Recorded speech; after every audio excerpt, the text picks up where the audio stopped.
Some people enter a room and seem to draw energy from it immediately. They speak easily, move toward others quickly, think out loud, and often feel most alive when surrounded by conversation, motion, and activity. Others enter the same room and take it in more slowly. They notice the mood, the texture, the arrangement, the faces, the social currents. They may say less at first. They may prefer to listen before speaking. They may enjoy the people around them and still feel the need to step away later to recover. In many modern settings, the first style is treated as obviously stronger, more confident, more capable, more leader-like. Quiet by Susan Cain challenges that assumption at its root. It argues that we live in a culture that too often confuses loudness with value and sociability with strength, while overlooking the contributions of people whose gifts emerge more quietly. This is not a book about making introverts feel better through vague reassurance. It is a serious cultural and psychological argument. It asks what happens when schools, workplaces, and institutions are built to reward extroverted behavior as though it were the universal standard.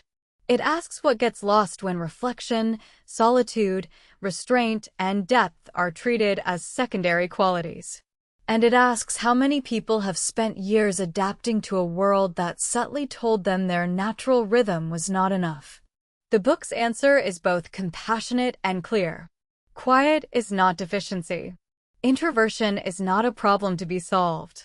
And the strengths associated with quiet temperaments, depth, concentration, sensitivity, careful thought, strong listening, and seriousness of attention are not minor alternatives. They are essential parts of human flourishing. One of Susan Cain's most influential ideas is what she calls the extrovert ideal. This is the cultural belief that the most desirable person is bold, highly social, verbally fluent, comfortable in the spotlight, charismatic, and outwardly energetic.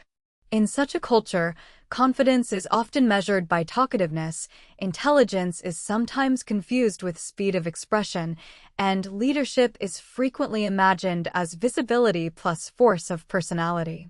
Cain argues that this ideal has become deeply embedded in many modern institutions. It shapes classrooms where participation is constantly emphasized, offices designed around open collaboration, hiring practices that reward polish and self-promotion, and social expectations that cast quietness as something to outgrow. The book suggests that this was not always the dominant ideal. There were periods and traditions in which character, restraint, seriousness, and humility were more strongly emphasized. But modern life, especially in certain Western settings, increasingly elevated personality, presentation, and self-display. The result is not simply that extroverts flourish. It is that introverts often receive the message, sometimes subtly and sometimes directly, that their natural way of being is less valid. They may be told to come out of their shell, to speak up more, to sell themselves better, to network more aggressively, or to become more dynamic. These messages may be well-meaning, but they carry a hidden judgment. They suggest that the quiet person is incomplete until made louder. Cain's great contribution is to reveal the cultural nature of that assumption. Once you see the extrovert ideal, you begin to notice how much of ordinary life has been organized around it, and how much quiet talent it has caused people to underestimate. A crucial part of the book is clarifying what introversion actually means. Cain works against several misconceptions at once. Introversion is not the same as shyness. Shyness is about fear of social judgment, whereas introversion is more fundamentally about sensitivity to stimulation and the way people gain and lose energy. An introvert may enjoy people deeply, love meaningful conversation, and still feel depleted by prolonged social intensity. They may not fear others at all. They may simply prefer lower stimulation environments and richer, more focused interaction. Likewise, extroversion is not the same as superficiality. Extroverts are not necessarily shallow or noisy in a negative sense. They are often energized by interaction, novelty, engagement, and external activity. Cain's aim is not to shame one temperament in order to validate another. It is to restore nuance. This matters because so many quiet people grow up misreading themselves. They may think something is wrong because they do not enjoy constant group activity or because they need more time alone than others seem to need. They may confuse their own need for quiet with social incapacity. Cain helps disentangle that confusion. She presents introversion as a real and meaningful temperament, not as a lack of confidence in disguise. That distinction is liberating because it removes a moral burden many introverts have carried for years. They do not need to apologize for processing internally, for preferring depth over breadth, or for feeling restored by solitude. These are not signs of deficiency. They are features of a particular and legitimate way of being in the world. One of the reasons quiet resonated so strongly is that it gives language to a very common, but often unspoken experience, the experience of being misunderstood because you are quiet. Many introverts know what it is like to be underestimated in meetings because they do not speak immediately. To be seen as aloof when they are simply reflective. To be judged as less enthusiastic when they are in fact deeply engaged. To feel pressure in classrooms, social settings, or workplaces that seem to reward performance over substance. Cain captures this emotional terrain with unusual sensitivity. She understands that the problem is not always dramatic exclusion. Often it is subtler. It is the repeated signal that the world is built for another kind of person. The quiet child is nudged to be more outgoing. The thoughtful employee is praised only when speaking more, not when listening deeply. The reserved leader is compared unfavorably to louder personalities. Over time, these signals shape self-perception. A person may begin to wonder whether their natural style is not just different, but wrong. Cain's writing works against that internalized judgment. She does not deny that many introverts struggle, but she reframes the struggle. The issue is not simply internal insecurity. It is also cultural mismatch. This reframing matters because it restores dignity. It tells readers that if they have long felt strained by environments that reward constant outward display, that feeling may reflect real structural bias rather than personal failure. Such recognition can be deeply healing. A major theme in Quiet is the relationship between solitude and serious thought. Cain argues that many of the world's most original ideas, discoveries, artworks, and inventions emerged not from constant group interaction, but from sustained solitude and concentration. This is one of the book's strongest and most culturally significant arguments because it pushes back against the widespread assumption that creativity is always improved by more collaboration, more meetings, more brainstorming, and more shared space. Cain does not deny the value of collaboration, but she insists that there is a type of thinking that requires quiet, reflection, depth, independent synthesis.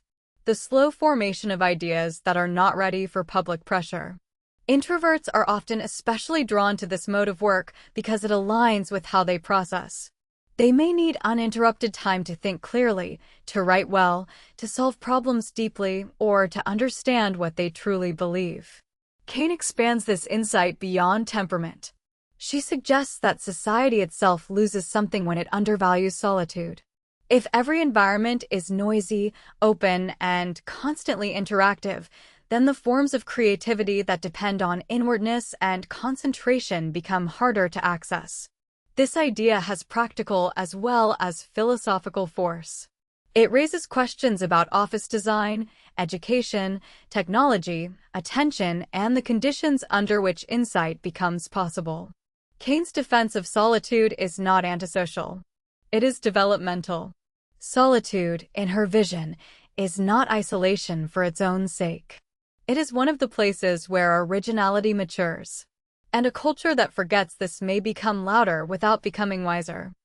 Closely connected to Cain's defense of solitude is her critique of the cultural enthusiasm for group work and brainstorming. In many schools and workplaces, group activity is treated almost automatically as more dynamic, more democratic, and more innovative than solitary work. But Cain questions whether that assumption holds up under scrutiny. Groups can certainly be useful. They allow for exchange, coordination, and mutual stimulation. Yet they also carry significant risks. Strong personalities can dominate. Conformity pressure can silence unusual ideas. People may contribute less effort when responsibility is diffuse. And quieter individuals may struggle to find room for their thinking in fast-moving verbal environments.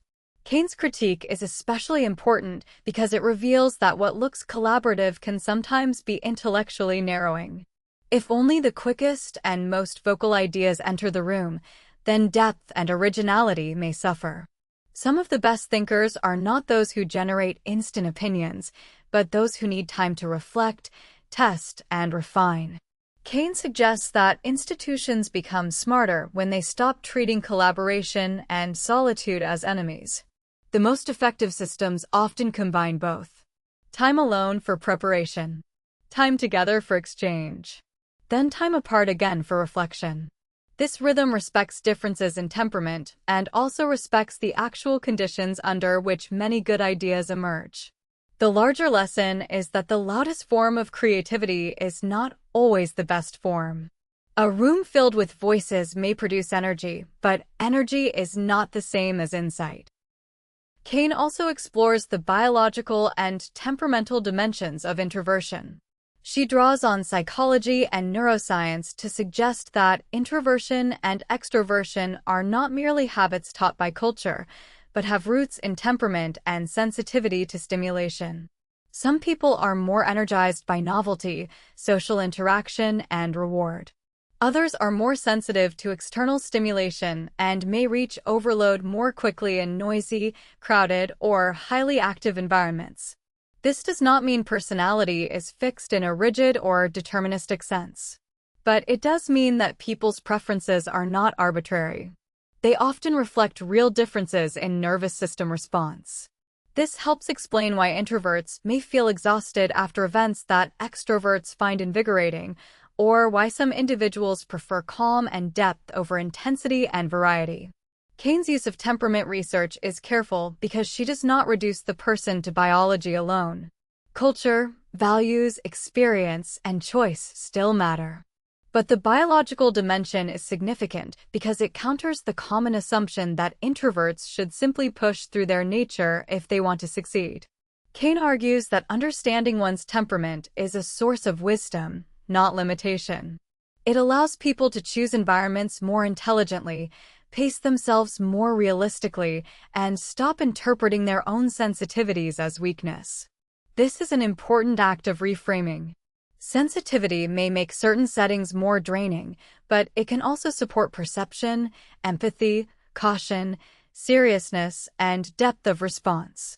What exhausts a person may also reveal what they are exquisitely tuned to notice. One of the most powerful corrections Cain offers is to the stereotype of leadership. In many people's imagination, a leader is naturally extroverted, highly visible, assertive, socially commanding, and verbally dominant. Cain argues that this picture is too narrow and often misleading.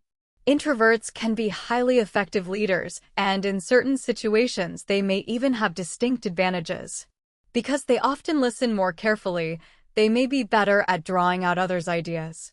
Because they are less attached to constant self-display, they may create space for people around them to contribute more fully. Because they reflect before acting, they may make steadier decisions. Cain is not claiming that introverts are always better leaders. Rather, she is showing that the extroverted model of leadership has become so culturally dominant that other forms are routinely ignored. Quiet leadership may look less theatrical, but it can be deeply competent. It may be grounded in preparation rather than improvisation, in calm authority rather than charisma, in attentiveness rather than dominance. This matters because many introverts hesitate to lead, not because they lack ability, but because they believe leadership requires them to become someone else. Cain invites a different possibility. Leadership can be adapted to temperament.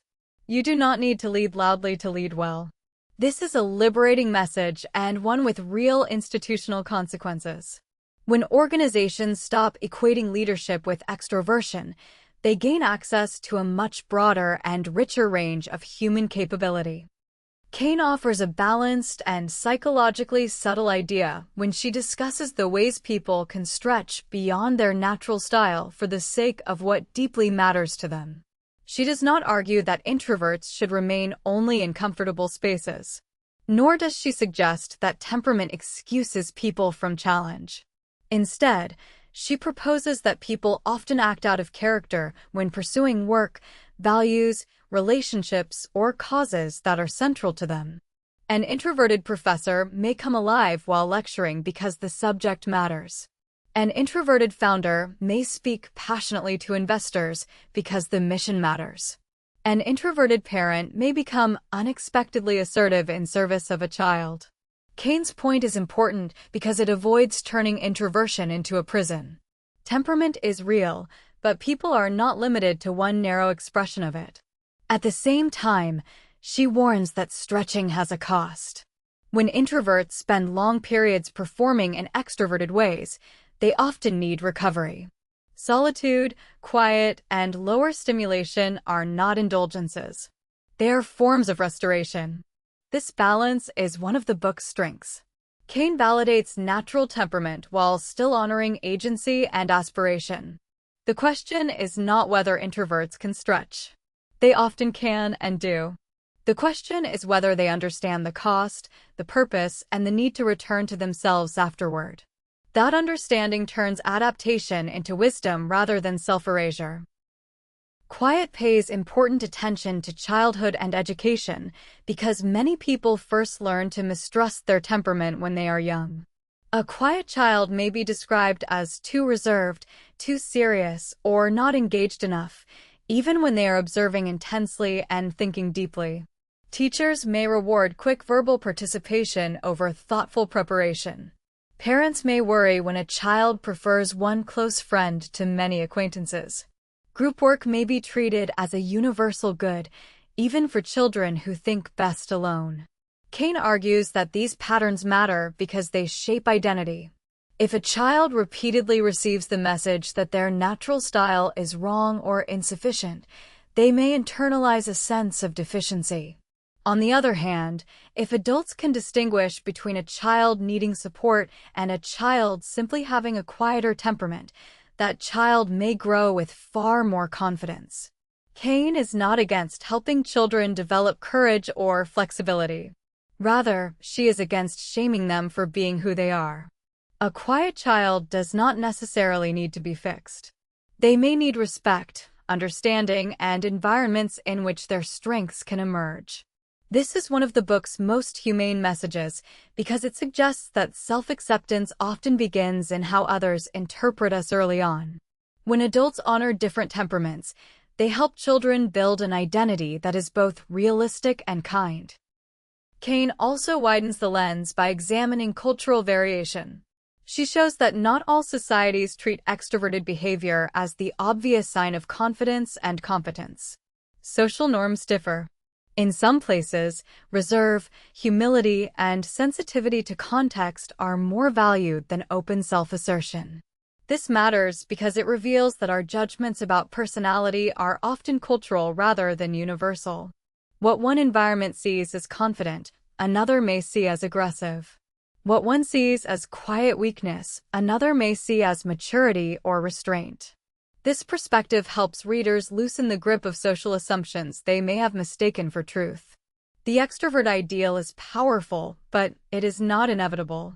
Once that is understood, it becomes easier to imagine institutions, families, classrooms, and workplaces organized around a broader view of human strength. Cain is not calling for a romanticization of introversion.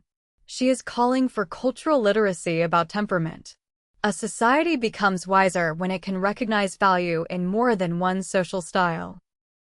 Another useful thread in the book concerns relationships between introverts and extroverts. These pairings are common in friendship, work, and family life, and they can be rich and complementary. But they also create misunderstanding if each person assumes their own rhythm is the obvious one. An extrovert may interpret an introvert's need for solitude as withdrawal or lack of affection. An introvert may interpret an extrovert's sociability as noise or superficiality. Cain helps readers see that much conflict between temperaments comes not from bad intent, but from misreading. The extrovert is not necessarily demanding too much. The introvert is not necessarily withholding. They may simply be operating with different needs around stimulation, conversation, recovery, and social connection. This insight encourages a more generous approach to difference. Instead of framing the other person's style as a flaw, one can begin to ask how to negotiate rhythms with more mutual respect. In this way, the book's insights are not only useful for introverts. They are useful for anyone who loves, works with, leads, teaches, or lives beside people whose energy patterns differ from their own. At a deeper level, Quiet is a critique of a culture that overvalues performance. Many institutions reward people not simply for what they know or create, but for how visibly and confidently they present themselves. This creates a subtle but powerful distortion. Those who are comfortable with self-display often gain advantage even when their ideas are not strongest. Meanwhile, people who are slower to speak, more reflective, or less inclined toward self-promotion may be overlooked. Cain's argument here goes beyond fairness. She suggests that the overvaluation of performance damages collective intelligence. When style consistently outranks depth, institutions become noisier and less discerning. They may overlook careful judgment, independent thinking, and quiet integrity. This theme is one reason the book has stayed influential. It speaks not only to personality, but to larger social priorities. What do we reward? What do we notice? What do we confuse with merit? Cain urges readers to see that many quiet strengths, patience, concentration, restraint, careful observation, emotional depth, are not always legible in high-performance cultures. But that does not make them less essential. Often it makes them more rare and more needed. Quiet offers more than cultural analysis. It also carries practical wisdom for introverts themselves. Understand your energy. Plan recovery after demanding social events. Design work and home environments that protect concentration. Do not apologize unnecessarily for needing solitude. Stretch when the goal is meaningful, not merely because the culture expects constant performance. Seek roles and rhythms that allow depth. Learn to communicate your needs without shame. These suggestions are simple, but they carry a profound message. Self-knowledge is not self-indulgence. It is strategy. An introvert who understands their temperament can navigate the world more effectively than one who spends years trying to become someone else. Cain's tone here is not rigid. She does not tell introverts to avoid all social challenge. She encourages a form of realistic self-stewardship. Respect your wiring, know your values, and shape your life accordingly. That is not retreat. It is intelligent participation in a world that may not automatically understand what sustains you. Perhaps the deepest achievement of quiet is that it broadens our picture of strength. Many cultures admire speed, spontaneity, social ease, and outward confidence. These can indeed be strengths. But Cain reminds us that strength can also appear as patience, depth, seriousness, sensitivity, discipline, listening, and thoughtful restraint. It can appear in the person who speaks only when something worth saying has formed. In the person who holds steady rather than dominating. In the person who works faithfully in quiet conditions and produces something enduring. This broader vision is not about reversing one stereotype and replacing it with another. It is about refusing the simplification that only visible force counts. Human beings contribute in many ways, and some of the most valuable ways are not loud. In the end, quiet is both a defense and an invitation. It defends the dignity of introversion against a culture that has too often misread it. And it invites all of us, introverts, extroverts, educators, leaders, parents, colleagues, to imagine a wiser way of valuing human difference. Susan Cain's message is not that quiet people should be left alone forever in small corners of life. It is that they should not have to betray their nature in order to matter. The world needs their seriousness, their depth, their listening, their concentrated attention, their originality, and their calm. It also needs institutions capable of recognizing those gifts instead of rewarding only what is most visible. This is why the book continues to resonate. It is not only telling introverts that they're enough. It is telling society that it has been measuring human potential too narrowly. When we make room for quiet strengths, we do not merely comfort a neglected group. We create better schools, better workplaces, better leadership, better relationships, and a fuller understanding of what human flourishing can look like. Quiet, in Cain's vision, is not the absence of power. It is one of its forms.